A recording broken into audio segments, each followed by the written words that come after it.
So, for those of you willing to stick in for a minute or two longer, Dr. Halsted was a cocaine addict.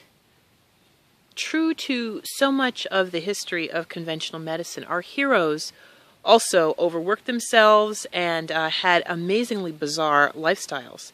So many of the early anesthesiologists and surgeons played with a lot of the drugs that they used themselves, in this case cocaine. He went into rehab twice and came out a morphine addict, and he lived and died as a morphine addict.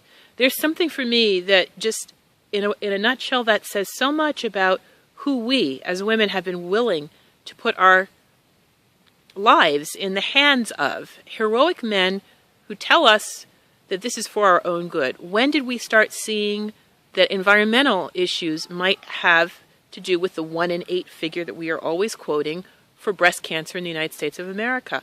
Well, about the time that Rachel Carson developed a cancer herself, and as a marine biologist started to look at the food chain and decide that something was wrong. So I'm saying to you, consider that having had I'm not going to call it an industry, a vocation, surgery as the hero that has been led by men, and that anyone who's doing breast surgery has often been men doing surgery on something other than them. That is a cultural issue, and we need to think deeply about whose hands we put ourselves into.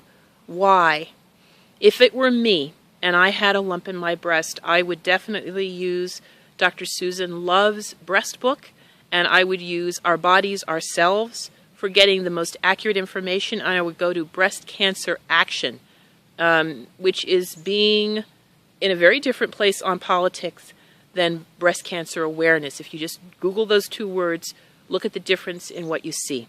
History is important, and his story is not necessarily our story.